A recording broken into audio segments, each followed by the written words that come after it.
No son narcotraficantes comunes. Son pastores, líderes evangélicos, hombres de fe. Predican salvación los domingos. Trafican metanfetamina los lunes. Bienvenidos a Cartel y Caos. En las afueras de Maracaibo, el sol matutino ilumina una mega iglesia moderna. 5,000 personas levantan las manos en adoración. El pastor camina por el escenario, micrófono en mano, predicando sobre redención y pureza. Las luces brillan, la música resuena. Todo parece un movimiento espiritual legítimo. Pero bajo esa fachada de fe y devoción se oculta la red de narcotráfico más insospechada de Venezuela. Esta es la historia de los pastores que cambiaron Biblias por metanfetamina, oraciones por oro ilegal y salvación por sentencias federales. El gobierno de Estados Unidos ha expuesto una red criminal que opera desde el corazón de las iglesias evangélicas venezolanas. No son pandilleros, no son militares corruptos, son líderes religiosos con millones de seguidores, usando la fe como cortina de humo para uno de los imperios criminales más sofisticados de América Latina. Si crees que la DEA debería desmantelar estas redes religiosas corruptas, dale like antes de que revelemos cómo estos pastores convirtieron templos en centros de operaciones del narcotráfico. La historia comienza a principios de los años 2000. Venezuela atraviesa su peor crisis económica. Millones buscan esperanza. Las mega iglesias evangélicas explotan en popularidad. Pastores carismáticos prometen prosperidad, sanación, milagros.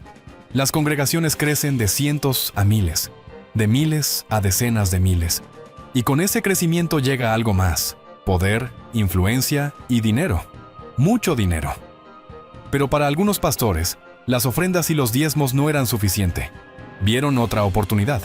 La iglesia tenía algo que los cárteles tradicionales no tenían: respetabilidad, infraestructura internacional y acceso sin cuestionamientos. Los primeros fueron pastores de megaiglesias en estados fronterizos: Zulia, Táchira, Apure. Regiones donde el narcotráfico ya existía, pero donde nadie sospecharía de un hombre de Dios. La decisión fue calculada. ¿Por qué arriesgar todo? Porque un pastor promedio en Venezuela ganaba quizás $3,000 al mes en ofrendas. Una operación de metanfetamina generaba 300,000 en una semana. La matemática era simple. El riesgo, pensaban ellos, era mínimo. ¿Quién sospecharía de un pastor? Para 2008, la red ya estaba consolidada. No era un pastor solitario actuando en secreto. Era una estructura organizada. Múltiples megaiglesias coordinadas, cada una con su rol específico en la cadena de tráfico. Algunos pastores controlaban las rutas, otros manejaban la producción, algunos lavaban el dinero, y todos predicaban los domingos como si nada. La operación funciona así. Las iglesias poseen propiedades extensas, terrenos en zonas rurales supuestamente para retiros espirituales, campamentos juveniles, centros de rehabilitación. Pero esos terrenos esconden algo más. Laboratorios de metanfetamina. En el estado Bolívar, una mega iglesia compró 200 hectáreas en la selva. Oficialmente era un centro misionero para comunidades indígenas. En realidad, era un complejo de producción de metanfetamina con capacidad para procesar 2 toneladas mensuales. Los químicos necesarios llegan en camiones marcados con logos de la iglesia. Nadie inspecciona un vehículo religioso. La seguridad del complejo son miembros de la congregación, fieles convencidos de que están protegiendo la obra de Dios. No saben que a 50 metros del salón de oración hay un laboratorio produciendo cristal con pureza del 95%. Pero la metanfetamina es solo la mitad del negocio. El oro es la otra. Venezuela tiene las reservas de oro más grandes de América Latina. El arco minero del Orinoco contiene yacimientos valorados en más de $200,000 millones. Y estos pastores encontraron la manera perfecta de explotarlo. Usando sus conexiones políticas y la cobertura de programas sociales religiosos, obtuvieron concesiones mineras legales. Oficialmente, las minas proveen empleo a comunidades marginadas. En realidad, son operaciones ilegales masivas. Trabajadores, muchos de ellos miembros de las congregaciones, extraen oro día y noche bajo condiciones de semi-esclavitud. Les prometen bendiciones y prosperidad. Les pagan con migajas. El oro extraído ilegalmente se mezcla con oro de concesiones legales. Imposible rastrear. Se funde, se certifica con documentos falsos y se exporta. Los destinos principales son Turquía, Emiratos Árabes Unidos y, sorprendentemente, Estados Unidos. Refinerías en Miami recibieron oro venezolano sin saber, o sin querer saber, que venía de operaciones controladas por pastores narcotraficantes. En 2015, la inteligencia estadounidense comenzó a notar patrones extraños. Líderes religiosos venezolanos viajaban frecuentemente a Estados Unidos con visas religiosas. Oficialmente venían para conferencias evangélicas, eventos de adoración, campañas de evangelización. Pero algunos de esos viajes coincidían con entregas masivas de metanfetamina en Texas, Florida y California. La DEA inició la operación Falso Profeta. Agentes encubiertos se infiltraron en las redes, rastrearon vuelos, siguieron el dinero y descubrieron algo impactante. Estos pastores no trabajaban solos. Tenían alianzas directas con el Cártel de Sinaloa y el Cártel Jalisco Nueva Generación. El acuerdo era perfecto. Los cárteles mexicanos necesitaban metanfetamina de alta calidad para el mercado estadounidense. Los pastores venezolanos la producían. Los cárteles necesitaban lavar dinero. Las mega iglesias lo hacían a través de ofrendas y donaciones internacionales. Los cárteles necesitaban rutas seguras. Las iglesias tenían aviones misioneros que volaban sin inspección rigurosa. Un pastor en particular se destacó. Lo llamaremos Pastor Elías, líder de una mega iglesia con 50,000 miembros en Valencia, Venezuela. Carismático, respetado, invitado a conferencias internacionales. Publicó libros sobre prosperidad y fe. Tenía un programa de televisión visto por millones. Era intocable. Pero Pastor Elías tenía un secreto. Coordinaba envíos de metanfetamina valorados en más de $500 millones anuales hacia Estados Unidos. Su iglesia poseía 6 aviones Cessna, supuestamente para viajes misioneros. En realidad, esos aviones hacían rutas nocturnas desde Venezuela hacia Honduras y Guatemala, transportando entre 200 y 500 kilos de metanfetamina por vuelo. Los pilotos eran miembros devotos de su congregación. Creían que estaban sirviendo a Dios transportando Biblias y ayuda humanitaria. No sabían que los compartimentos sellados bajo los asientos contenían cristal puro. Si alguno descubría la verdad y amenazaba con hablar, desaparecía. La iglesia reportaba que habían dejado el ministerio por razones personales. Nadie hacía preguntas. El sistema de lavado era igualmente ingenioso. Las mega iglesias evangélicas en Venezuela no reportan finanzas públicamente. Las ofrendas son en efectivo. No hay supervisión bancaria. Pastor Elías recibía millones semanales en dólares de los cárteles mexicanos. Ese dinero llegaba a la iglesia como ofrendas anónimas. Luego se transfería internacionalmente como donaciones para proyectos misioneros. La iglesia de Pastor Elías supuestamente construía orfanatos en África, pozos de agua en Asia, clínicas en América Central. Los proyectos existían en papel. El dinero iba a cuentas offshore en Panamá y las Islas Caimán. Desde ahí, los fondos regresaban como inversiones legítimas, propiedades en Miami, negocios en Colombia, cuentas en bancos suizos. Todo limpio, todo legal en apariencia. Dinos en los comentarios, ¿desde dónde nos estás viendo? ¿Tu país también tiene problemas de corrupción religiosa? Queremos saber tu perspectiva. Pero Pastor Elías cometió un error. En 2017 viajó a Houston para una conferencia evangélica internacional. 10,000 asistentes, cámaras de televisión, prensa internacional. Se sentía invencible. No sabía que agentes de la DEA habían estado construyendo un caso contra él durante 3 años. Tenían llamadas telefónicas interceptadas donde coordinaba envíos. Registros bancarios mostrando transferencias sospechosas. Testimonios de pilotos que finalmente hablaron después de ser arrestados. Y lo más incriminatorio, 2 toneladas de metanfetamina interceptadas en Laredo, Texas, rastreadas directamente a su organización. La mañana después de su sermón en Houston, agentes federales tocaron la puerta de su suite de hotel. Pastor Elías abrió esperando personal del evento. En cambio, encontró a 6 agentes con chalecos del FBI y una orden de arresto. Intentó usar su estatus religioso, exigiendo respeto, citando persecución religiosa, amenazando con escándalos internacionales.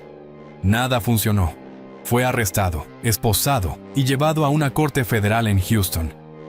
En esa sala, los fiscales presentaron evidencia devastadora. Videos de vigilancia mostrando sus aviones siendo cargados con droga en Venezuela. Fotos satelitales de los laboratorios en propiedades de su iglesia. Declaraciones juradas de trabajadores que vieron todo. Pero la evidencia más impactante fue el testimonio de un exmiembro de su círculo íntimo. Un hombre que había sido su mano derecha durante 10 años. Describió en detalle cómo Pastor Elías personalmente supervisaba las operaciones, cómo bendecía los envíos antes de que los aviones despegaran, cómo usaba versículos bíblicos como códigos para comunicarse con los cárteles mexicanos. El testimonio más escalofriante fue este. El testigo describió una reunión en 2016 donde Pastor Elías le dijo a su equipo: Dios nos ha dado esta oportunidad para financiar su obra. El enemigo intenta detenernos, pero somos ungidos. Lo que hacemos es santo porque los fines justifican los medios. Llevaremos el evangelio al mundo, sin importar cómo. Había convertido el narcotráfico en teología. Había transformado el crimen en misión divina. La sala quedó en silencio. El juicio duró 6 semanas. La defensa argumentó que Pastor Elías era víctima de subordinados corruptos, que él no sabía lo que ocurría en las propiedades de la iglesia, que las acusaciones eran un ataque del diablo contra un hombre de Dios. El jurado no lo creyó. Veredicto: culpable en todos los cargos. Conspiración para distribuir metanfetamina, lavado de dinero, crimen organizado transnacional.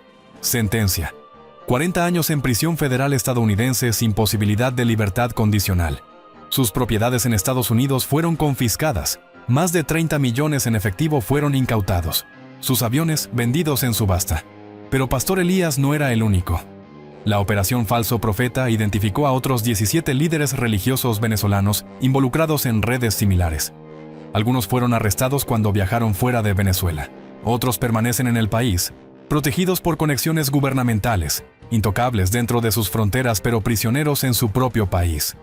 Uno de ellos, un pastor de Barquisimeto con una congregación de 30,000 personas, canceló un viaje a España en 2020, después de que la DEA emitiera una alerta roja de Interpol. Sabía que si su avión hacía una escala en cualquier país con tratados de extradición, sería arrestado.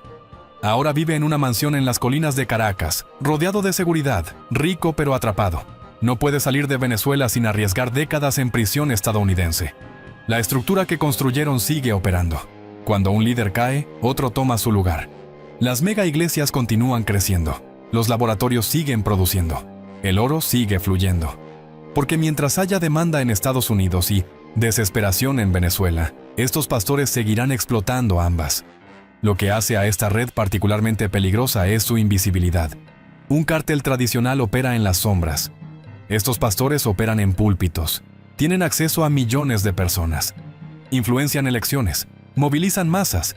Y nadie sospecha porque llevan la Biblia en una mano. La inteligencia estadounidense estima que las redes evangélicas corruptas en Venezuela mueven más de $1,000 millones anuales en metanfetamina y oro ilegal. Eso es más que algunos cárteles tradicionales. Y son más difíciles de detectar porque se esconden detrás de la protección legal que la religión provee. Sus métodos son brutales cuando es necesario. Periodistas que investigaron estas iglesias han recibido amenazas. Algunos han sido atacados. Un reportero de Maracaibo que publicó una investigación sobre las conexiones entre mega iglesias y narcotráfico tuvo que huir del país después de que intentaron secuestrar a su familia. Miembros de las congregaciones que descubrieron la verdad y amenazaron con exponerla simplemente desaparecieron. Las iglesias reportan que se mudaron o que perdieron la fe.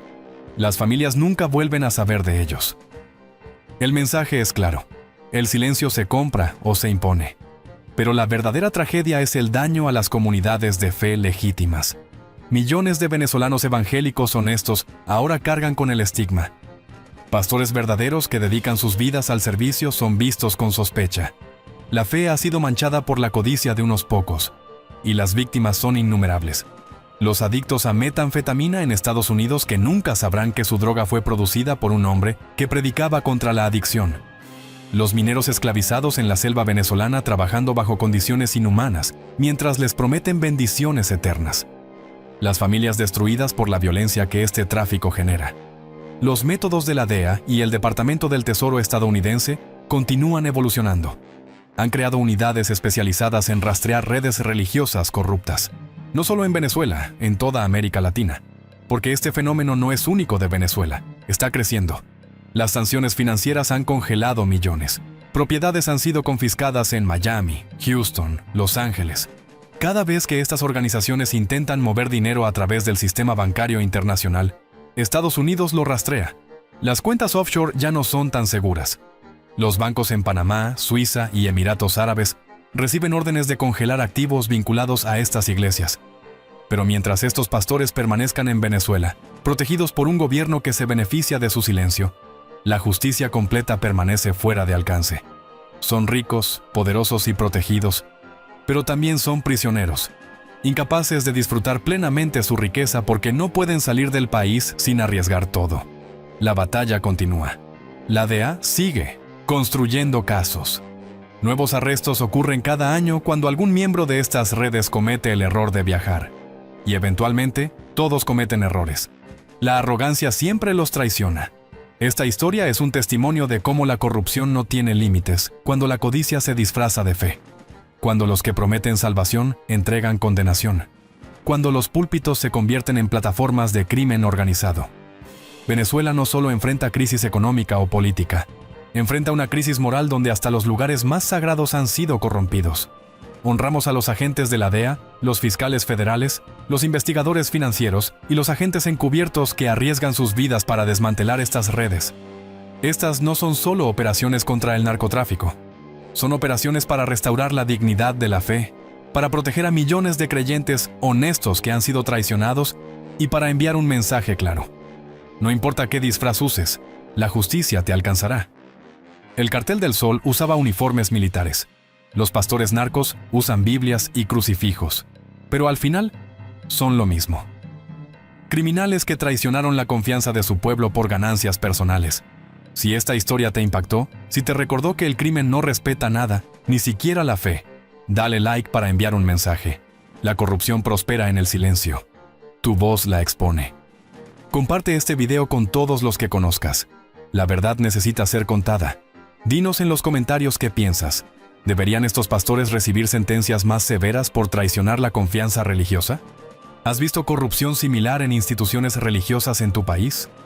Queremos escuchar tu perspectiva.